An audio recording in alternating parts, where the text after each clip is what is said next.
iPlus training സൊല്യൂഷൻസിൻ്റെ പുതിയൊരു വീഡിയോയിലേക്ക് എല്ലാവർക്കും സ്വാഗതം. ഓവർസിയർ ഗ്രേഡ് 3 എക്സാംസിനെ റിലേറ്റ് ചെയ്തിട്ടുള്ള കുറച്ച് PYQs ആണ് നമ്മളിന്ന് ഡിസ്കസ് ചെയ്യാനായിട്ട് പോകുന്നത്. അപ്പം നമുക്ക് വേഗം തന്നെ ക്വസ്റ്റ്യൻസിലേക്ക് കിടക്കാം. First question, basalt is an example of options plutonic rock, sedimentary rock, volcanic rock, hyperbasal rock. അപ്പം നമ്മുടെ റോക്കിൽ നിന്നാണ്, സ്റ്റോൺസിൽ നിന്നാണ് ക്വസ്റ്റ്യൻ വന്നിരിക്കുന്നത്. ബസാൾട്ട് എന്തിൻ്റെ എക്സാമ്പിൾ ആണെന്നാണ് ചോദിച്ചിരിക്കുന്നത്. അപ്പോൾ നമുക്കറിയാം നമ്മുടെ സ്റ്റോൺസിന് ഡിഫറെൻറ്റ് ക്ലാസിഫിക്കേഷൻസ് ഉണ്ട് അല്ലേ. പ്രധാനമായിട്ടും 3 രീതിയിലുള്ള ക്ലാസിഫിക്കേഷൻ ആണുള്ളത്. Geological classification, physical classification and chemical classification. ആ ജിയോളജിക്കൽ ക്ലാസിഫിക്കേഷനകത്ത് വരുന്ന ഒന്നാണ് എന്ത്, ഇഗ്നിയസ് റോക്ക് എന്ന് പറയുന്നത്. ആ ഇഗ്നിയസ് റോക്കിൻ്റെ സബ് ക്ലാസിഫിക്കേഷൻ ആണ് ഈ പ്ലൂട്ടോണിക് റോക്ക്. ഓപ്ഷൻസിൽ തന്നിരിക്കുന്ന പ്ലൂട്ടോണിക് റോക്കും വോൾക്കാനിക് റോക്കും ഹൈപ്പർബേസൽ റോക്കും. ഓക്കെ, ഈ 3 എണ്ണത്തിൽ ഏതിൻ്റെ എക്സാമ്പിൾ ആണ് ബസാൾട്ട്, അതാണ് നമ്മൾ നോക്കേണ്ടത്. അപ്പം ഈ എല്ലാ ക്ലാസിഫിക്കേഷൻസും, ഓരോ ക്ലാസിഫിക്കേഷൻസും, അതായത് ഇപ്പോൾ ജിയോളജിക്കൽ ആയാലും ഫിസിക്കൽ ആയാലും കെമിക്കൽ ആയാലും ഇതിൻ്റെ അണ്ടറിൽ വരുന്ന ഓരോ എക്സാമ്പിൾസും, ഇപ്പോൾ പ്ലൂട്ടോണിക്കിൻ്റെ എക്സാമ്പിൾ, അതുപോലെ തന്നെ സെഡിമെൻ്ററി റോക്ക് ഉണ്ട്, മെറ്റമോർഫിക് റോക്ക് ഉണ്ട്, അങ്ങനെ ഓരോന്നിൻ്റെയും എക്സാമ്പിൾസ് വളരെ ഇമ്പോർട്ടൻ്റ് ആണ്. നമുക്ക് തിരിഞ്ഞു പോകാൻ ഒരുപാട് കൺഫ്യൂസിങ് ആയിട്ടുള്ള ഒരു ടോപ്പിക്കാണ്. പക്ഷേ നമ്മൾ എന്താണ് എക്സാമ്പിൾസ് നല്ലപോലെ മനസ്സിലാക്കി പഠിക്കണം. അത് ഒരുപാട് പ്രാവശ്യം സ്കിപ്പ് ചെയ്യാതെ എല്ലാ ക്വസ്റ്റ്യൻസിനും വരുന്നൊരു ടോപ്പിക്കാണ്. സോ നമുക്ക് നോക്കാം. ഇതിനകത്ത് നമുക്ക് plutonic rock, volcanic rock, hyperbasal rock. അപ്പം ഇഗ്നിയസ് റോക്കിനകത്ത് വരുന്നതാണ് ഏത്, ഈ പ്ലൂട്ടോണിക് റോക്ക്, അതുപോലെ തന്നെ എന്താണ് വോൾക്കാനിക് റോക്ക്, ഹൈപ്പർബേസൽ റോക്ക് എന്ന് പറയുന്നത്. ഇഗ്നിയസ് റോക്കിന്റെ ക്ലാസിഫിക്കേഷൻ ആണ്. ഇഗ്നിയസ് റോക്ക് ഇതിനകത്താണ് വരുന്നത് ജിയോളജിക്കൽ ക്ലാസിഫിക്കേഷനകത്ത് വരുന്നതാണ് ഇഗ്നിയസ് റോക്ക്. ഇഗ്നിയസ് റോക്ക് മാത്രമല്ല, ഇഗ്നിയസ് റോക്ക് ഉണ്ട്, സെഡിമെൻ്ററി റോക്ക് ഉണ്ട്, മെറ്റമോർഫിക് റോക്ക് ഉണ്ട്. ഇഗ്നിയസ് റോക്കിന്റെ 3 സബ് ഡിവിഷൻ ആണ് plutonic rock, volcanic rock, hyperbasal rock. അപ്പോൾ ഈ പ്ലൂട്ടോണിക് റോക്കിന് എന്താണ് പ്രത്യേകത നോക്കാം. പ്ലൂട്ടോണിക് റോക്ക് എന്ന് പറയുമ്പോഴത്തേക്കും നമ്മുടെ എർത്തിന്റെ സർഫസിൽ നിന്നും, എന്താണ് ഇഗ്നിയസ് റോക്ക്, അപ്പോൾ നമ്മൾ പറയുമ്പോൾ എല്ലാം പറഞ്ഞു പോകണം. ഇഗ്നിയസ് റോക്ക് എന്ന് പറഞ്ഞാൽ നമ്മുടെ മോൾട്ടൻ മാഗ്മ എന്താണ് സോൾഡിഫൈ ചെയ്തിട്ട് ഉണ്ടാവുന്ന റോക്സിനെയാണ് നമ്മൾ ഇഗ്നിയസ് റോക്ക് എന്ന് പറയുന്നത്. അങ്ങനെ മോൾട്ടൻ മാഗ്മ സോൾഡിഫൈ ചെയ്യുന്നത് എർത്തിന്റെ സർഫസിൽ നിന്നും ഒരു ഡിസൈറബിൾ ആയിട്ടുള്ള ഡെപ്തിന് താഴെയാണ് എങ്കിൽ അതിനെയാണ് നമ്മൾ പ്ലൂട്ടോണിക് റോക്ക് എന്ന് പറയുന്നത്. അപ്പോൾ ഈ പ്ലൂട്ടോണിക് റോക്കിന്റെ എക്സാമ്പിൾ ഏതൊക്കെയാണെന്ന് നോക്കാം. പ്ലൂട്ടോണിക് റോക്കിനകത്ത് വരുന്നതാണ് ഗ്രാനൈറ്റ്, പെഗ്മറ്റൈറ്റ്. മെയിൻ ആയിട്ടുള്ള എക്സാമ്പിൾസ് എങ്കിലും നോക്കി വെക്കണം. ഗ്രാനൈറ്റ്, പെഗ്മറ്റൈറ്റ്, ഇതൊക്കെ ഏതാണ്, എന്താണ് നമ്മുടെ പ്ലൂട്ടോണിക് റോക്കിനകത്ത് വരുന്നതാണ്. അത് മാത്രമല്ല സിനീറ്റ്, അങ്ങനെ കുറേ എക്സാമ്പിൾസ് ഉണ്ട്. എന്നാലും മെയിൻ ആയിട്ടുള്ളതെങ്കിലും നോക്കി വെക്കുക. രണ്ടാമത്തെയാണ് ഹൈപ്പർബേസൽ റോക്ക് എന്ന് പറയുന്നത്. നമ്മൾ പറഞ്ഞു എർത്തിന്റെ സർഫസിൽ നിന്നും ഒരു ഡിസൈറബിൾ ഡെപ്തിൽ വരുന്നതാണ് പ്ലൂട്ടോണിക് റോക്ക്, ഫോം ചെയ്യുന്നതാണ് പ്ലൂട്ടോണിക് റോക്ക് എന്ന് പറയുന്നത്. ഹൈപ്പർബേസൽ റോക്ക് എന്ന് പറയുന്നത് എർത്തിന്റെ സർഫസിൽ നിന്നും ഒരു ഷാലോ ഡെപ്തിലായിരിക്കും ഫോം ചെയ്യുന്നത്. ഈ ഹൈപ്പർബേസൽ റോക്കിന് എക്സാമ്പിൾ ആണ് ഏതെന്ന് പറയുന്നത് ഡോളറൈറ്റ്. ഓക്കെ, ഡോളറൈറ്റ് എന്ന് പറയുന്നത്. മൂന്നാമത്തതാണ് വോൾക്കാനിക് റോക്ക്. വോൾക്കാനിക് റോക്ക് എന്ന് പറയുന്നത് എർത്തിന്റെ സർഫസിലാണ് ഫോം ചെയ്യുന്നത്. വോൾക്കാനിക് റോക്കിന് എക്സാമ്പിൾ ആണ് ബസാൾട്ട്, ട്രാപ്പ്, പിമിക് സ്റ്റോൺ എന്നൊക്കെ പറയുന്നത്. അപ്പോൾ ഈ ബസാൾട്ട് എന്ന് പറയുന്നത് ഏതിന്റെ എക്സാമ്പിൾ ആണ്, വോൾക്കാനിക് റോക്കിന്റെ എക്സാമ്പിൾ ആണ്. വോൾക്കാനിക് റോക്കിന്റെ ബാക്കിയുള്ള എക്സാമ്പിൾസ് ഏതൊക്കെയാണ്, എന്താണ് ബസാൾട്ട് ഉണ്ട്, അതുപോലെ തന്നെ ട്രാപ്പ് ഉണ്ട്, അതുപോലെ ഏതാണ് പിമിക് സ്റ്റോണും വരുന്നുണ്ട്. ഓക്കെ, അതുപോലെ എല്ലാത്തിൻ്റെയും ഇനി സെഡിമെൻ്ററി റോക്ക്, അതുപോലെ മെറ്റമോർഫിക് റോക്ക്, അങ്ങനെ ഡിഫറെൻറ്റ് ടൈപ്പ് ഓഫ് റോക്സ് ഉണ്ട്. ഇതിൻ്റെ എല്ലാം എക്സാമ്പിൾസ് പഠിച്ചു വയ്ക്കണം. എക്സാമ്പിൾസ് അതിനകത്ത് വരുന്ന എന്തെങ്കിലും ഇപ്പോൾ പറഞ്ഞില്ലേ ഇഗ്നിയസ് റോക്കിനകത്ത് വരുന്ന ക്ലാസിഫിക്കേഷൻ ആണ് ഈ 3 എണ്ണം. അതുപോലെ എന്തെങ്കിലുമൊക്കെ ക്ലാസിഫിക്കേഷൻ വരുന്നുണ്ടെങ്കിൽ ഇതെല്ലാം നോട്ട് ചെയ്ത് വെക്കണം.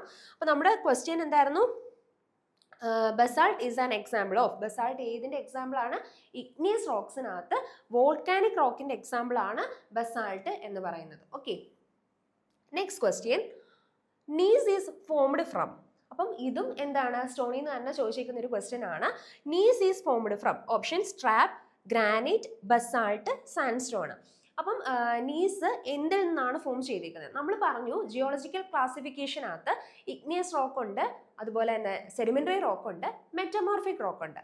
അപ്പൊ ഈ നീസ് ഒക്കെ ഏതിനകത്താണ് വരുന്നത്? ഈ മെറ്റമോർഫിക് റോക്കിനകത്താണ് വരുന്നത്. അതായത് നമുക്ക് എക്സിസ്റ്റിംഗ് ആയിട്ടുണ്ടായിരുന്ന റോക്കുകളിൽ എന്താണ് നമ്മുടെ ഹൈ ഹീറ്റ് അതുപോലെ പ്രഷർ ഇതിൻ്റെയൊക്കെ എഫക്റ്റ് കാരണം കുറച്ച് ചേഞ്ചസ് ഉണ്ടായിട്ട് പുതിയ റോക്സ് ഫോം ചെയ്യുവാണെങ്കിൽ അതിനെയാണ് നമ്മൾ എന്തെന്ന് പറയുന്നത്? മെറ്റമോർഫിക് റോക്ക് എന്ന് പറയുന്നത്. അപ്പോൾ ഒരു പർട്ടിക്കുലർ റോക്ക് എക്സിസ്റ്റിംഗ് ഒരു റോക്കിൽ നിന്നാണ് അടുത്തൊരു റോക്ക് ഫോം ചെയ്യുന്നത്. അപ്പോൾ നമ്മളോട് ചോദിച്ചിരിക്കുന്നത് എന്താണ്? നീസ് ഏത് റോക്കിൽ നിന്നാണ് ഫോം ചെയ്തേക്കുന്നത്? അപ്പോൾ നമുക്ക് മനസ്സിലായി ഇത് മെറ്റമോർഫിക് റോക്കിനകത്ത് വരുന്നതാണ്. മെറ്റമോർഫിക് റോക്കിനകത്ത് വരുന്നതാണ് നീസ് എന്ന് മനസ്സിലായി.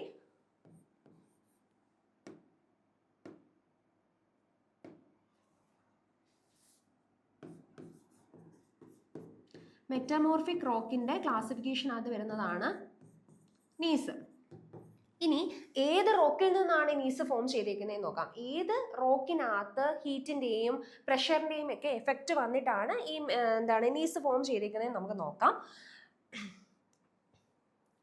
ഗ്രാനൈറ്റിനകത്ത് മെറ്റമോർഫിസം നടന്നിട്ടാണ് എന്ത് ഫോം ചെയ്യുന്നത്? നീസ് ഫോം ചെയ്യുന്നത്. അതുപോലെ 2-3 ഉണ്ട്. അതായത് ഇപ്പം ലൈം സ്റ്റോണിൽ നിന്നും ആണ് എന്തുണ്ടാവുന്നത്? മാർബിൾ ഉണ്ടാവുന്നത്. അതുപോലെ സാൻഡ് സ്റ്റോൺ അല്ലെങ്കിൽ കോഡ്സിൽ നിന്നാണ് കോഡ്സൈറ്റ് ഫോം ചെയ്യുന്നത്.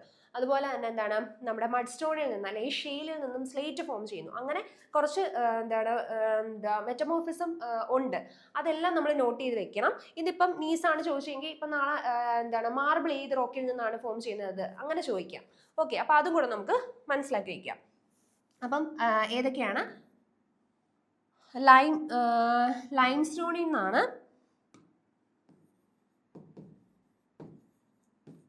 സ്റ്റോണിൽ നിന്നാണ് എന്ത് ഫോം ചെയ്യുന്നത്? ലൈം സ്റ്റോണിനകത്ത് മെറ്റമോർഫിസം നടന്നിട്ടാണ് എന്തുണ്ടാവുന്നത്? മാർബിൾ ഉണ്ടാവുന്നത്. അതുപോലെ സാൻഡ് സ്റ്റോൺ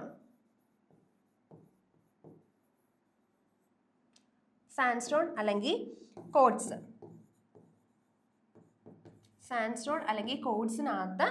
കോഡ്സിൽ നിന്നാണ് ഏതുണ്ടാവുന്നത്? കോഡ്സൈറ്റ് ഉണ്ടാവുന്നത്. കോഡ്സിൽ നിന്നും കോഡ്സൈറ്റ് ഉണ്ടാവുന്നു. അത് കുറച്ച് ഓർത്തിരിക്കാൻ എളുപ്പമാണ് അല്ലേ? അപ്പോൾ ഈ കോഡ്സിന്റെ വേറെ പേര് സാൻഡ് സ്റ്റോൺ ഓർത്ത് വെക്കുക. അതുപോലെ തന്നെ മഡ് സ്റ്റോൺ ഉണ്ട്, അല്ലെങ്കിൽ എന്ത് പറയാം? നമുക്ക് ഷെയിൽ എന്ന് പറയാം. മഡ് സ്റ്റോൺ അല്ലെങ്കിൽ ഷെയിലിൽ നിന്നാണ് ഏതുണ്ടാവുന്നത്? സ്ലേറ്റ് ഉണ്ടാവുന്നത്. പിന്നുള്ളത് ഏതാണ്? നമുക്ക് ഗ്രാനൈറ്റിൽ നിന്നാണ് നീസ് ഉണ്ടാവുന്നത്. ഓക്കെ, ഇത്രയും പഠിച്ചു വെക്കണം. ഇത് ഏതൊക്കെ റോക്കിൽ നിന്നാണ് നമുക്ക് ഏതൊക്കെ റോക്സ് ഉണ്ടാവുന്നത്, മെറ്റമോർഫിക് റോക്കുകൾ ഫോം ചെയ്യുന്നത് എന്ന് നോട്ട് ചെയ്ത് വെക്കണം. ചിലപ്പോൾ ഇപ്പം ഇത് ചോദിച്ചെങ്കിൽ വേറെ ഏതെങ്കിലും ചോദിച്ചാലും നമുക്ക് ആൻസർ ചെയ്യാനായിട്ട് പറ്റും. കോഡ്സിൽ നിന്നാണ് കോഡ്സൈറ്റ്, അത് ഓർത്ത് വയ്ക്കാൻ കുറച്ചുകൂടി എളുപ്പമാണ്. ലൈം സ്റ്റോണിൽ നിന്നാണ് മാർബിൾ, മഡ് സ്റ്റോൺ അല്ലെങ്കിൽ ഷെയിലിൽ നിന്നാണ് സ്ലേറ്റ്, ഗ്രാനൈറ്റിൽ നിന്നാണ് നീസ് ഫോം ചെയ്യുന്നത്. ഓക്കെ, അപ്പം ഇതിൻ്റെ ആൻസർ ഏതാണ്? ഗ്രാനൈറ്റ് ആണ്. അപ്പം നെക്സ്റ്റ് ക്വസ്റ്റ്യനിലേക്ക് പോവാം. Mixing the brick earth with the ingredients in dry state. അപ്പം ബ്രിക്കിൽ നിന്നും ചോദിച്ചിരിക്കുന്ന ക്വസ്റ്റ്യൻ ആണ് mixing the brick earth with the ingredients in dry state. Dry സ്റ്റേറ്റിൽ നമ്മൾ ബ്രിക്കിൻ്റെ ഇൻഗ്രീഡിയൻസിനെ മിക്സ് ചെയ്യുന്ന ഒരു പ്രോസസ്സിനെ പറയുന്ന പേരെന്താണ്? ഓപ്ഷൻസ് നോക്കാം. Weathering, blending, tempering, moulding. അപ്പോൾ ഈ കൊടുത്തേക്കുന്നതിനകത്ത് നമുക്ക് ഡിഫറെൻറ്റ് സ്റ്റെപ്സ് ഉണ്ട് അല്ലേ? ബ്രിക്ക് ഫോം ചെയ്യാൻ വേണ്ടിയിട്ട് ഡിഫറെൻറ്റ് സ്റ്റെപ്സ് ഉണ്ട്. നമ്മൾ എന്ത് ചെയ്യും? ക്ലേ കളക്ട് ചെയ്യും, അതിനുശേഷം മോൾഡ് ചെയ്യും, അതിനുശേഷം ഡ്രൈ ചെയ്യും, ബേൺ ചെയ്യും. അങ്ങനെ ഡിഫറെൻറ്റ് സ്റ്റെപ്പുകളിലൂടെയാണ് പോകുന്നത്. അതിനകത്ത് ഈ വെതറിങ്, ബ്ലെൻഡിങ്, ടെമ്പറിങ് ഈ 3 സ്റ്റെപ്പുകളും ഏതിനകത്ത് വരുന്നതാണ്? നമ്മൾ ക്ലേ പ്രിപ്പയർ ചെയ്യുന്ന, നമ്മുടെ ബ്രിക്ക് ഉണ്ടാക്കാൻ വേണ്ടിയുള്ള ക്ലേയിനെ പ്രിപ്പയർ ചെയ്യുന്ന ആ ഒരു പ്രോസസ്സിനകത്ത് വരുന്നതാണ് ഈ 3 സ്റ്റെപ്പുകൾ. അപ്പം ഈ 3 എണ്ണത്തിൽ ഈ ഓപ്ഷൻസിൽ ഏതോ ഒരെണ്ണമാണ് നമ്മുടെ ക്വസ്റ്റ്യൻ്റെ ആൻസർ എന്ന് പറയുന്നത് mixing the brick with the ingredients in dry state എന്ന് പറയുന്നത്. അപ്പം നമുക്ക് നോക്കാം. ഈ ക്വസ്റ്റ്യൻ്റെ ആൻസർ എന്താണ്? ബ്ലെൻഡിങ് ആണ്. നമ്മൾ നമ്മുടെ ബ്രിക്ക് ഉണ്ടാക്കാനുള്ള ക്ലേയിനെ ഡ്രൈ സ്റ്റേറ്റിൽ മിക്സ് ചെയ്യുവാണെങ്കിൽ അതിനെ പറയുന്ന പേരാണ് ബ്ലെൻഡിങ് എന്ന് പറയുന്നത്. അപ്പോൾ എന്താണ് വെതറിംഗ് എന്ന് പറയുന്നത്? വെതറിംഗ് എന്ന് പറഞ്ഞാൽ നമ്മൾ ഈ ക്ലേയിനെ ജസ്റ്റ് നമ്മുടെ അറ്റ്മോസ്ഫിയറായിട്ട് എക്സ്പോസ് ചെയ്യിക്കും. എന്തിനു വേണ്ടിയിട്ടാണ്? ആ ഒരു ക്ലേയിനെ ആ അറ്റ്മോസ്ഫിയറിനകത്ത് മോയ്സ്ചറൊക്കെ വന്നിട്ട് അതൊന്ന് സോഫ്റ്റൻ ആവാൻ വേണ്ടിയിട്ട് ജസ്റ്റ് നമ്മൾ ആ ഒരു ക്ലേയിനെ അറ്റ്മോസ്ഫിയറായിട്ട് കോൺടാക്റ്റിൽ കൊണ്ടുവരുന്നതിനെയാണ് നമ്മൾ എന്തെന്ന് പറയുന്നത്? വെതറിംഗ് എന്ന് പറയുന്നത്. ബ്ലെൻഡിങ് നമ്മൾ പറഞ്ഞല്ലോ, ഡ്രൈ സ്റ്റേറ്റിൽ നന്നായിട്ട് മിക്സ് ചെയ്യും. അതായത് വെള്ളം ആഡ് ചെയ്യാതെ നമ്മൾ നന്നായിട്ട് ആ ഒരു ക്ലേയിനെ മിക്സ് ചെയ്തെടുക്കുന്നതിനെയാണ് നമ്മൾ ബ്ലെൻഡിങ് എന്ന് പറയുന്നത്. ഇനി അടുത്തത് ടെമ്പറിങ്. ബ്ലെൻഡിങ്ങും ടെമ്പറിങ്ങും കൂടെ മാറിപ്പോരുത്. ടെമ്പറിങ്ങിനകത്ത് നമ്മൾ എന്താണ് ചെയ്യുന്നത്? വാട്ടർ ആഡ് ചെയ്തിട്ടാണ് നമ്മൾ എന്ത് ചെയ്യുന്നത്? ക്ലേനെ നന്നായിട്ട് മിക്സ് ചെയ്യുന്നത്. അതായത് ടെമ്പറിങ് എന്ന് പറയുന്ന പ്രോസസ്സിന് ശേഷം നമുക്ക് എന്ത് ചെയ്യാൻ പറ്റണം? ആ ക്ലേ വെച്ച് നമുക്ക് എന്ത് ചെയ്യാൻ പറ്റണം? മോൾഡ് ചെയ്യാനായിട്ട് പറ്റണം. നമ്മളുടെ റിക്വയർഡ് ഷേപ്പ് ഏതാണോ വേണ്ടത് അതിനനുസരിച്ച് നമുക്ക് ആ ഒരു ക്ലേയെ നമുക്ക് എന്ത് ചെയ്യാൻ പറ്റണം? ഹാൻഡിൽ ചെയ്യാൻ വേണ്ടിയിട്ട് നമ്മൾ വാട്ടറും കൂടെ ആഡ് ചെയ്ത് മിക്സ് ചെയ്യുന്ന പ്രോസസ്സിനെയാണ് നമ്മൾ ടെമ്പറിങ് എന്ന് പറയുന്നത്. ഈ ടെമ്പറിങ് തന്നെ നമുക്ക് 2 രീതിയിൽ ചെയ്യാൻ പറ്റും. ഓക്കെ, ടെമ്പറിങ് തന്നെ നമുക്ക് 2 രീതിയിൽ ചെയ്യാൻ പറ്റും. അതാണ് നീഡിങ്ങും പഗ്ഗിങ്ങും. ഓക്കെ, നീഡിങ്ങും പഗ്ഗിങ്ങും. അപ്പം നമ്മൾ പറഞ്ഞു ടെമ്പറിങ്ങിനകത്ത് നമ്മൾ വാട്ടർ ആഡ് ചെയ്യുന്നുണ്ട്. അപ്പം സ്വാഭാവികമായിട്ട് എന്തായിരിക്കും? നീഡിങ്ങിനകത്തും പഗ്ഗിങ്ങിനകത്തും നമ്മൾ വാട്ടർ ആഡ് ചെയ്യുന്നുണ്ട്. അപ്പം എന്താണ് ഈ നീഡിങ്ങും പഗ്ഗിങ്ങും തമ്മിലുള്ള ഡിഫറൻസ് എന്ന് നോക്കണം. നീഡിങ്ങിനകത്ത് നമ്മൾ എന്താണ്? വാട്ടറും ക്ലേയും കൂടെ ജസ്റ്റ് മിക്സ് ചെയ്യുന്നേ ഉള്ളൂ. ഓക്കെ, മിക്സ് ചെയ്യുന്നതേ ഉള്ളൂ. മിക്സിങ് മാത്രമാണ് നടക്കുന്നത്. ഏതൊക്കെ തമ്മിലാണ്? ക്ലേയും വാട്ടറും. അത് ഓൾറെഡി നോൺ ആണ്. പഗ്ഗിങ്ങിനകത്ത് എന്താണ് ചെയ്യുന്നത്? ഈ ക്ലേയിനെയും വാട്ടറിനെയും കൂടെ നമ്മൾ ഗ്രൈൻഡ് ചെയ്യുവാണ് ചെയ്യുന്നത്. ഓക്കെ, ഗ്രൈൻഡിങ്ങും കൂടാണ് നമ്മൾ ചെയ്യുന്നത്. അപ്പം ഇത്രയാണ് നമ്മൾ നോക്കിയത്. വെതറിങ് എന്താണെന്ന് പറഞ്ഞു. വെതറിങ്ങിൽ നമ്മൾ എന്താണ്? ക്ലേയിനെ അറ്റ്മോസ്ഫിയറായിട്ട് എക്സ്പോസ് ചെയ്യുകയാണ് ചെയ്യുന്നത്. ബ്ലെൻഡിങ്ങിനകത്ത് ഡ്രൈ സ്റ്റേറ്റിൽ നന്നായിട്ട് മിക്സ് ചെയ്യുകയാണ് ചെയ്യുന്നത്. ടെമ്പറിങ്ങിനകത്ത് നമ്മൾ വാട്ടറും കൂടെ ആഡ് ചെയ്തിട്ട് ക്ലേയിനെ മിക്സ് ചെയ്യുകയാണ് ചെയ്യുന്നത്. ടെമ്പറിങ്ങിനകത്ത് തന്നെ 2 പ്രോസസ്സാണ്, 2 മെത്തേഡ് ഉണ്ട്. നീഡിങ്ങും ഉണ്ട്, പഗ്ഗിങ്ങും ഉണ്ട്. നീഡിങ്ങിനകത്ത് എന്താണ് ചെയ്യുന്നത്? ക്ലേയിനെയും വാട്ടറിനെയും കൂടെ ജസ്റ്റ് മിക്സ് ചെയ്യുകയാണ് ചെയ്യുന്നത്. പഗ്ഗിങ്ങിനകത്ത് നമ്മൾ എന്ത് ചെയ്യാണ്? ക്ലേയും വാട്ടറും കൂടെ നന്നായിട്ട് ഗ്രൈൻഡ് ചെയ്തെടുക്കുകയാണ് ചെയ്യുന്നത്. അപ്പം ഒരു സ്മോൾ സ്കെയിൽ മാനുഫാക്ചറിങ് ഒക്കെ ആണെങ്കിൽ നമ്മൾ നീഡിങ് ചെയ്താൽ മതി. ലാർജ് സ്കെയിൽ മാനുഫാക്ചറിങ്ങിനൊക്കെയാണ് നമ്മൾ പഗ്ഗിങ് ചെയ്യുന്നത്. പഗ് മിൽസ് ഒക്കെ യൂസ് ചെയ്തിട്ടാണ് പഗ്ഗിങ് ചെയ്യുന്നത്. അത്രയൊന്നും ഇല്ലെങ്കിലും നമ്മൾ ഈ കാര്യങ്ങളൊക്കെ ഒന്ന് മനസ്സിലാക്കി വെക്കണം. പിന്നെ മോൾഡിങ് എന്താണ്? നമ്മൾ പറഞ്ഞല്ലോ, ആ ക്ലേ നമ്മൾ പ്രിപ്പയർ ചെയ്തതിന് ശേഷം സ്യൂട്ടബിൾ ആയിട്ടുള്ള സൈസിലുള്ള മോൾഡ് എടുത്തിട്ട് അതിനകത്തേക്ക് നമ്മൾ ഈ ക്ലേ ചെയ്ത് നമ്മുടെ ഡിസൈറബിൾ ഷേപ്പിലേക്ക് കൊണ്ടുവരുന്നതിനെയാണ് മോൾഡിങ് എന്ന് പറയുന്നത്. അപ്പോൾ ഈ ക്വസ്റ്റ്യൻ്റെ ആൻസർ എന്താണ്? ഡ്രൈ സ്റ്റേറ്റ് എന്ന് പറയുമ്പോഴത്തേക്ക് നമ്മൾ നോട്ട് ചെയ്ത്, ഇതാണ് ഇമ്പോർട്ടൻ്റ് ആയിട്ടുള്ള കീ പോയിന്റ് എന്ന് പറയുന്നത്. ഡ്രൈ സ്റ്റേറ്റ് ആണ് കീ പോയിന്റ് എന്ന് പറയുന്നത്. ഡ്രൈ സ്റ്റേറ്റ് ആണെങ്കിൽ എന്തായിരിക്കും? ബ്ലെൻഡിങ് ആണ് വരുന്നത്. Next question, first class brick should have the crushing strength not less than. ബ്രിക്കിനകത്ത് തന്നെ ഒരു ക്വസ്റ്റ്യൻ ആണ് ചോദിച്ചിരിക്കുന്നത്. ഫസ്റ്റ് ക്ലാസ് ബ്രിക്കിന്റെ ക്രഷിംഗ് സ്ട്രെങ്ത് എത്രയിൽ കുറയാൻ പാടില്ല? ഓപ്ഷൻസ് നോക്കാം. 5.5 newton per metre square, 55 newton per millimetre square, 5.5 newton per millimetre square, 5.5 newton per centimetre square. അപ്പം നമ്മുടെ ഫസ്റ്റ് ക്ലാസ് ബ്രിക്കിനൊക്കെ കുറച്ച് എന്താണ് പ്രോപ്പർട്ടീസ് പറയുന്നുണ്ട്. നല്ലൊരു ബ്രിക്കിന്റെ പ്രോപ്പർട്ടീസ് പറയുന്നുണ്ട്. അതിനകത്ത് വരുന്നതാണ് ക്രഷിംഗ് സ്ട്രെങ്ത് എന്ന് പറയുന്നത്. ബ്രിക്കിന്റെ ക്രഷിംഗ് സ്ട്രെങ്ത് എന്ന് പറയുന്നത് 5.5 ന്യൂട്ടൺ പെർ മില്ലിമീറ്റർ സ്ക്വയറിനേക്കാൾ കുറയാൻ പാടില്ല. അപ്പോൾ ഈ ക്വസ്റ്റ്യൻ്റെ ആൻസർ എന്താണ്? 5.5 ന്യൂട്ടൺ പെർ mm സ്ക്വയർ ആണ്. അതുപോലെ വേറെയും പ്രോപ്പർട്ടീസ് വരുന്നുണ്ട്. ഏതൊക്കെയാണ്? നമ്മുടെ ബ്രിക്ക് എന്ന് പറയുമ്പോഴത്തേക്കും ഒരു യൂണിഫോം സൈസും കളറും ഒക്കെ ഉണ്ടായിരിക്കണം അതിന്. അതുപോലെ നമ്മൾ ബ്രിക്കിനെ ഒരു 1 മീറ്റർ ഹൈറ്റിൽ നിന്നും ഡ്രോപ്പ് ചെയ്താലും ബ്രിക്ക് എന്ത് ചെയ്യാൻ പാടില്ല? പൊട്ടിപ്പോവാൻ പാടില്ല. പിന്നെ ജസ്റ്റ് നമ്മൾ നമ്മുടെ നെയിൽസ് വെച്ചിട്ട് ജസ്റ്റ് ആ ബ്രിക്കിനകത്ത് സ്ക്രാച്ച് ചെയ്യുവാണെങ്കിൽ അതിനകത്ത് ഡിഫോർമേഷൻസ് ഒന്നും ഉണ്ടാവാൻ, അതായത് കുഴികളൊന്നും ഉണ്ടാവാൻ പാടില്ല. പിന്നെന്താണ്? നമ്മൾ 2 ബ്രിക്ക് എടുത്തിട്ട് നന്നായിട്ട് ഇങ്ങനെ അടിക്കുന്ന സമയത്ത് നല്ലൊരു ക്ലിയർ റിംഗിങ് സൗണ്ട് ഉണ്ടാവണം. അങ്ങനെ കുറച്ച് പ്രോപ്പർട്ടീസ് ഒക്കെ ഉണ്ട്. അതിനകത്ത് വരുന്നതാണ് എന്തെന്ന് പറയുന്നത്? Crushing strength of the brick. നല്ലൊരു ബ്രിക്കിന്റെ ക്രഷിംഗ് സ്ട്രെങ്ത് എന്ന് പറയുന്നത് 5.5 ന്യൂട്ടൺ പെർ mm സ്ക്വയറിനേക്കാൾ കുറയാൻ പാടില്ല. ഓക്കെ, നെക്സ്റ്റ് ക്വസ്റ്റ്യനിലേക്ക് പോവാം. Question number 5. Mortar with bulk density over 22 kilonewton per meter cube used as. Option A, sound absorbing mortar. Option B, X-ray shielding mortar. Option C, lightweight mortar. Option D, fire resistant mortar. അപ്പോൾ നമുക്ക് മോട്ടാറിന് ചോദിച്ചിരിക്കുന്നത് bulk density 22 kilonewton per metre ക്യൂബിനേക്കാൾ കൂടുതലായിട്ട് bulk density വരുന്ന മോട്ടാറിനെ നമ്മൾ എന്ത് പർപ്പസിനാണ് use ചെയ്യുന്നതെന്നാണ് ചോദിച്ചിരിക്കുന്നത്. ഏതിനകത്താണ് യൂസ് ചെയ്യുന്നത്? നമ്മൾ എക്സ്റേ ഷീൽഡിംഗ് മോട്ടാറിന് വേണ്ടിയിട്ടാണ് ഈ bulk density 22 kilonewton per metre ക്യൂബിൽ വരുന്ന മീറ്റർ ക്യൂബിനേക്കാൾ കൂടുതലായിട്ട് വരുന്ന മോട്ടാർ നമ്മൾ യൂസ് ചെയ്യുന്നത്. അപ്പോൾ ഇവിടുത്തെ ആൻസർ എന്ന് പറയുന്നത് എക്സ്റേ ഷീൽഡിംഗ് മോട്ടാറാണ്.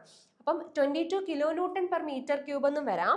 അതുപോലെ എങ്ങനെയും ചോദിക്കാം, 2200 കിലോഗ്രാം പെർ മീറ്റർ ക്യൂബ് എന്നും ചോദിക്കാം കേട്ടോ. യൂണിറ്റ് ശ്രദ്ധിക്കാം.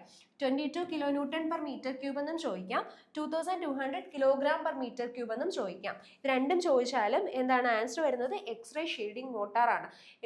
നമ്മുടെ എക്സ്റേ ക്യാബിൻ ഉണ്ടല്ലോ, അവിടെ അതിൻ്റെ സീലിങ്ങിന് വോളിനൊക്കെ വേണ്ടിയിട്ട് നമുക്ക് എന്ത് യൂസ് ചെയ്യുന്നതാണ് ഈ മോട്ടാർ എന്ന് പറയുന്നത്. അതിൻ്റെ ബൈ ഡെൻസിറ്റി 22 kN/m³ കൂടുതലായിരിക്കണം. Okay, next question. The defect in timber which indicate soft tissue or skin which cover the wound of a tree. Option birds, Drexinus, Foxinus, callus. അപ്പം നമ്മുടെ ടിമ്പറിനകത്ത് വളരെ ഇമ്പോർട്ടൻ്റ് ആയിട്ടുള്ള ഒരു ടോപ്പിക്കാണ് ഡിഫക്റ്റ് ഓഫ് ടിമ്പർ എന്ന് പറയുന്നത്. ആ ഡിഫക്ട്സ് ഓഫ് ടിമ്പറിനകത്ത് നിന്ന് ഉള്ളൊരു ക്വസ്റ്റ്യൻ ആണ് ഈ ചോദിച്ചിരിക്കുന്നത്. ക്വസ്റ്റ്യൻ എന്താണ്? ഒരു ട്രീയുടെ ഒരു വൂണ്ടിനെ കവർ ചെയ്ത് വരുന്ന ഒരു സ്കിൻ അല്ലെങ്കിൽ ഒരു സോഫ്റ്റ് ടിഷ്യൂ, ഇതിനെ ഇൻഡിക്കേറ്റ് ചെയ്യുന്ന ഒരു ഡിഫക്റ്റ് ഓഫ് ടിമ്പർ ആണ് ചോദിച്ചിരിക്കുന്നത്. അപ്പോൾ ഈ ഓപ്ഷൻസിൽ കൊടുത്തിരിക്കുന്നത് ബേർഡ്സ്, ട്രക്സിനസ്, ഫോക്സിനസ്, കാലസ്. ഇതെല്ലാം ഏതിനകത്ത് വരുന്നതാണ്? ഡിഫക്റ്റ് ഡ്യൂ ടു നാച്ചുറൽ ഫോഴ്സസിനകത്ത് വരുന്നതാണ്. നമുക്ക് ഡിഫറെൻറ്റ് ടൈപ്പ് ഡിഫക്ട്സിനെ തന്നെ നമ്മൾ പല കാറ്റഗറി ആയിട്ട് ഡിവൈഡ് ചെയ്തിട്ടുണ്ട് അല്ലേ. കൺവേർഷൻ കാരണമുള്ള ഡിഫക്റ്റ് ഉണ്ട്, അതുപോലെ ഫംഗസ് കാരണമുണ്ട്, നാച്ചുറൽ ഫോഴ്സസ് ഉണ്ട്, സീസണിങ് ഉണ്ട്, അതുപോലെ ഇൻസെക്ട്സ് ഉണ്ട്. അങ്ങനെ ഡിഫറെൻറ്റ് കാറ്റഗറി ആയിട്ട് ഡിവൈഡ് ചെയ്തിട്ടുണ്ട്. അപ്പം ആ കാറ്റഗറീസ്, ഓരോ കാറ്റഗറി ഏതാണ്, അതിൻ്റെ താഴെ വരുന്ന ഡിഫക്റ്റുകൾ ഏതാണ്, അതെല്ലാം മനസ്സിലാക്കി തന്നെ പഠിച്ചു വെക്കണം. കാരണം നമുക്ക് ഇതുപോലെ ഓപ്ഷൻസിനകത്ത് ഓൾ ഓഫ് ദീസ് അല്ലെങ്കിൽ നൺ ഓഫ് ദി എബോവ് എന്നൊക്കെ പറഞ്ഞിട്ട് അങ്ങനെ ചോദിക്കാനും ചാൻസ് ഉണ്ട്. അപ്പോൾ ഓരോ ഡിഫക്റ്റുകളുടെയും ഓരോ കാറ്റഗറിയും അതിൻ്റെ താഴെ വരുന്ന ഡിഫക്റ്റുകളും നന്നായിട്ട് മനസ്സിലാക്കി വെക്കണം. ഇപ്പോൾ ഈ ഓപ്ഷൻസിൽ നോക്കുവാണെങ്കിൽ ഈ ഓപ്ഷൻസ് എല്ലാം ഏതാണ് വന്നിരിക്കുന്നത്? Defect due to natural forces ആണ് വന്നിരിക്കുന്നത്. അപ്പോൾ നമുക്ക് അത് വെച്ചിട്ട് നമുക്ക് മനസ്സിലാക്കാൻ പറ്റത്തില്ല. അപ്പോൾ നമുക്ക് നോക്കാം. നമ്മുടെ ടിമ്പറിൻ്റെ സ്കിന്നിനെ വൂണ്ടിനെ കവർ ചെയ്ത് വരുന്ന ഒരു സോഫ്റ്റ് ടിഷ്യൂ അല്ലെങ്കിൽ ഒരു സ്കിന്നിനെ ഇൻഡിക്കേറ്റ് ചെയ്യുന്ന ഡിഫക്റ്റ് ഏതാണെന്ന് വെച്ചാൽ ഏതാണ്? കാലസ് ആണ് വരുന്നത്. ഓക്കെ, ഇനി ബാക്കി ഓപ്ഷൻസും കൂടെ നമുക്ക് നോക്കാം. ബേർഡ്സ് ഉണ്ട്. ബേർഡ്സ് എന്ന് പറയുന്നതും ഒരു നാച്ചുറൽ ഫോഴ്സ് കാരണം ഉണ്ടാകുന്ന ഒരു ഡിഫക്റ്റ് ആണ്. ബേർഡ്സിൻ്റെ മറ്റൊരു പേരാണ് എക്സ്ക്രിസെൻസസ് എന്ന് പറയുന്നത്. ഈ ബേർഡ്സ് എന്ന് പറയുന്നത് എന്താണ്? നമ്മുടെ ഒരു യങ് ഏജിൽ തന്നെ, ട്രീയുടെ ഒരു യങ് ഏജിൽ തന്നെ ഉണ്ടാകുന്ന ഒരു ഡിഫക്റ്റ് ആണ് ബേർഡ്സ് എന്ന് പറയുന്നത്. യങ് ഏജിൽ ട്രീക്ക് എന്തെങ്കിലും ഒരു ഇഞ്ചുറി ഉണ്ടാവുന്ന കാരണം അതിൻ്റെ ബോഡിയിൽ നിന്നും ഇങ്ങനെ ചെറിയ ഇറഗുലറായിട്ട് പ്രൊജക്ഷൻസ് ഉണ്ടാവുകയാണെങ്കിൽ അതിനെ പറയുന്ന പേരാണ് ബേർഡ്സ് എന്ന് പറയുന്നത്. മറ്റൊരു പേരാണ് എക്സ്ക്രിസെൻസസ് എന്ന് പറയുന്നത്.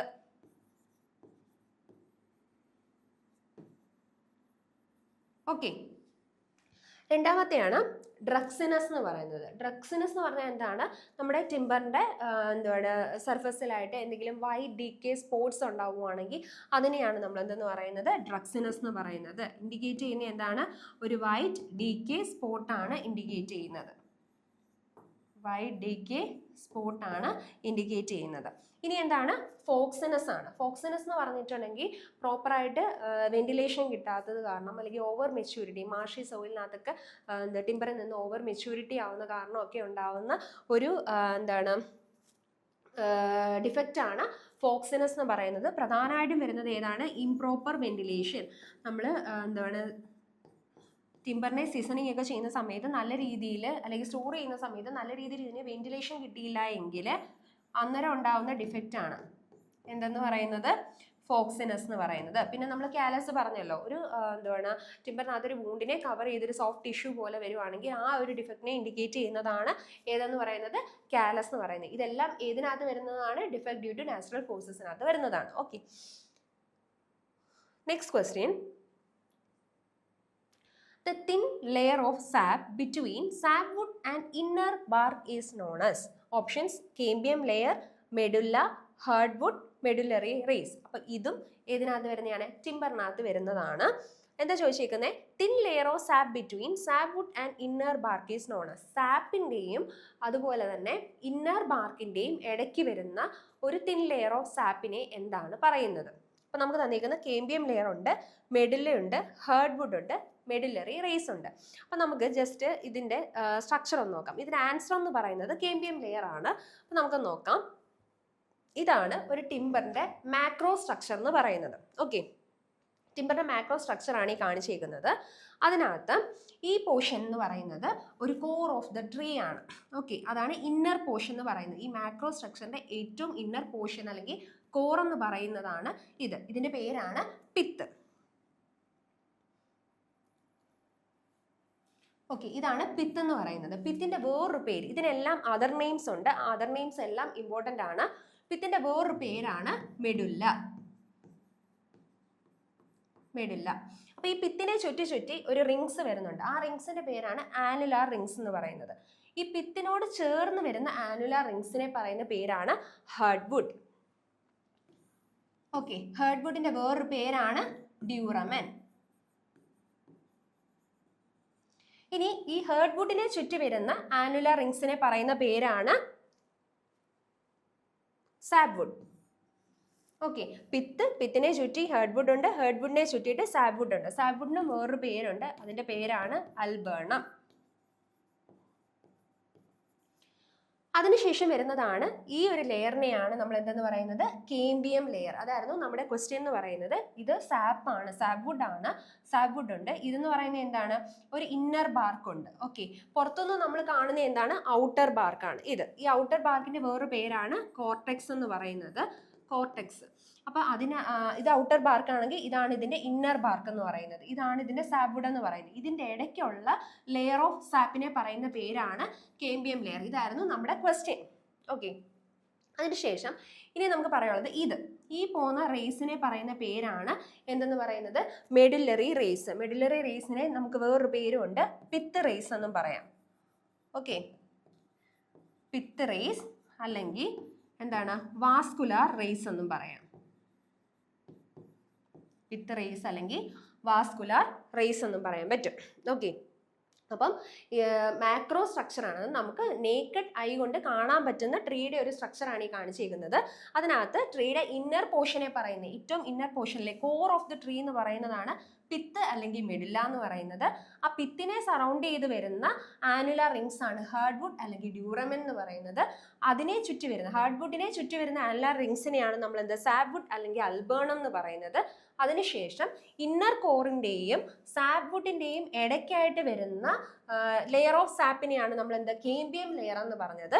പിന്നെ നമുക്കൊരു ഇന്നർ കോറുണ്ട്, ഇന്നർ ബാർക്ക് ഉണ്ട്, അതുപോലെ ഒരു ഔട്ടർ ബാർക്ക് ഉണ്ട്. ആ ഔട്ടർ ബാർക്കിന്റെ വേറൊരു പേരാണ് കോർട്ടെക്സ്. അതർ നെയിംസ് ഇമ്പോർട്ടൻ്റ് ആണ്, ഇതെല്ലാം നോട്ട് ചെയ്ത് വെക്കണം. അപ്പം നമ്മുടെ ക്വസ്റ്റ്യൻ്റെ ആൻസർ എന്തായിരുന്നു, thin layer of sap between sapwood and inner bark is known as cambium layer. Next question, PVCN for paint used for prime coat on metal. അപ്പം നമ്മളോട് പെയിന്റിൽ നിന്നൊരു ക്വസ്റ്റ്യൻ ആണ് ചോദിച്ചിരിക്കുന്നത്. PVCN for paint used for prime coat on metal. Options എന്തൊക്കെയാണ്, 10 to 15, 15 to 20, 25 to 40, 45 to 60. അപ്പം ആദ്യം PVCN എന്താന്ന് നോക്കാം.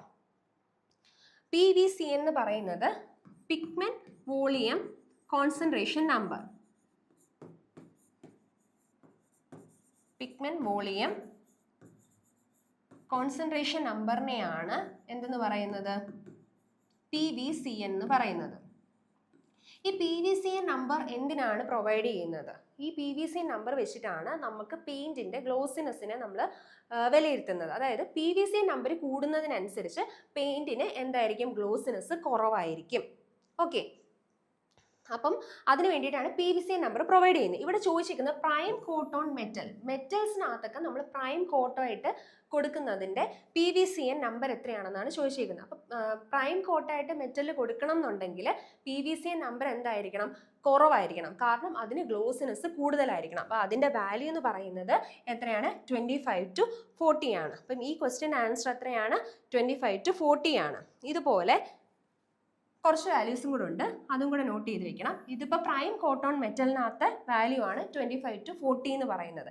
ഇനി നമ്മുടെയൊക്കെ വീടിൻ്റെ ഔട്ടർ കവറിങ്ങിൽ എക്സ്റ്റീരിയർ ആയിട്ട് നമ്മൾ കൊടുക്കുന്ന പെയിന്റ് ഉണ്ടല്ലോ, ആ പെയിന്റിന്റെ PVCN നമ്പർ എന്ന് പറയുന്നത് എത്രയാണ്, 28 to 40 ആണ്. നമ്മുടെ വീടിൻ്റെയൊക്കെ എക്സ്റ്റീരിയറിൽ നമ്മൾ കൊടുക്കുന്ന, എക്സ്റ്റീരിയർ ഓഫ് ഹൗസ് നമ്മൾ കൊടുക്കുന്ന പെയിന്റിന്റെ PVCN നമ്പർ എന്ന് പറയുന്നത് എത്രയാണ്, 28 to 40 ആണ്.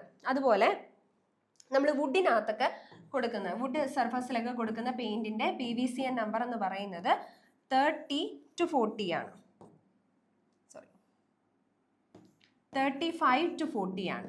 ഓക്കെ, വുഡിൻ്റെ സർഫസിലൊക്കെ കൊടുക്കുന്ന പെയിന്റിനകത്ത് PVCN നമ്പർ എന്ന് പറയുന്നത് 35 to 40 ആണ്. അതുപോലെ സെമി ഗ്ലോസ് പെയിന്റ് ആണെങ്കിൽ, സെമി ഗ്ലോസ് പെയിന്റ് എന്ന് പറഞ്ഞാൽ പേര് തന്നെ ഉണ്ടല്ലേ, അധികം തിളക്കം വേണ്ടാത്ത പെയിന്റ് ആണ്. സെമി ഗ്ലോസ് പെയിന്റ് ആണെങ്കിൽ അവിടുത്തെ PVCA നമ്പർ എന്തായിരിക്കും, അപ്പം കൂടുതലായിരിക്കും. PVCA നമ്പർ എന്ന് പറയുന്നത് 35 to 45 ആണ്.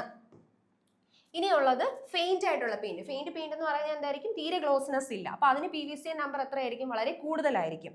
ഓക്കെ, അപ്പൊ ഫെയിന്റ് പെയിന്റിന്റെ വാല്യൂ എന്ന് പറയുന്നത് 50 to 75 ആണ്. 50 to 75 ആണ്. ഇത്രയും വാല്യൂസ് പഠിച്ചു വയ്ക്കുക. പ്രൈം കോട്ടൺ മെറ്റൽ ആയിട്ട് ഉപയോഗിക്കുകയാണെങ്കിൽ 25 to 40 ആണ്. എക്സ്റ്റീരിയർ സർഫസ് ഓഫ് ഹൗസിലൊക്കെ നമ്മൾ യൂസ് ചെയ്യുന്നത്, ജനറലി യൂസ് ചെയ്യുന്നത് എത്രയാണ്, 28 to 40 ആണ്. വുഡ് കവറിങ്ങിനൊക്കെ യൂസ് ചെയ്യുന്നത് 35, ഇത് 35 ആണ് കേട്ടോ, 35 to 40 ആണ്.